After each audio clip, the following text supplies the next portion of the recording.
Effectivement, ils ont vécu une époque exceptionnelle et ils se rappellent. Et pour la retrouver, c'est pas facile. Enfin, la plupart, ils me disent toujours la même chose. Hein. Vous nous avez enthousiasmé, vous m'avez régalé, mais c'est vrai. Hein. Mais je ne prends pas tout à mon compte. Hein. Je crois que c'est ma génération surtout. Moi, j'ai pas vraiment connu puisque je suis né à cette période-là du Stade de Reims. Et je me souviens, mon père m'a raconté que le jour où je suis né, il est parti voir ma grand-mère qui était qui est partie au Stade de Reims voir un match. Et mon père lui a annoncé que j'étais né. Et avant de lui dire si c'était un garçon ou si c'était une fille, etc. Oui, mais le Stade de Reims a gagné.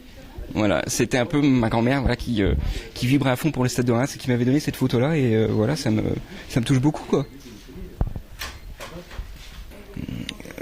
Voilà, on parle beaucoup de Zidane, on parle beaucoup de gens comme ça, mais avant il y a eu Copa. Bon, effectivement, il n'y a pas eu que lui, mais ça fait partie d'une grande histoire de Reims, quoi. Faudrait que Monsieur Gaillot s'en souvienne un petit peu, qu'il nous mette des joueurs de son niveau au lieu de s'occuper plutôt du financement qu'autre chose.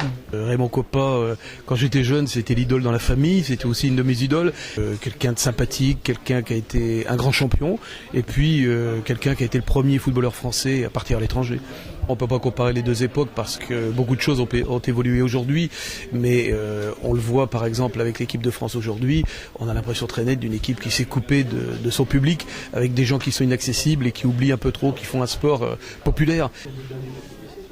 C'est une question de génération. Vous voulez une bonne équipe de France, elle ne peut pas être toujours championne du monde, non? Donc je pense qu'il faut lui laisser le temps de se mettre vraiment dans de bonnes conditions. Bien sûr qu'ils n'ont pas fait un grand résultat, mais je pense qu'ils doivent s'en sortir. Là, il n'y a pas de problème. Et c'est ce que je souhaite. Moi, s'ils passent le premier tour, c'est déjà une bonne chose, non? Ouais, on va leur demander d'être champion du monde à chaque fois.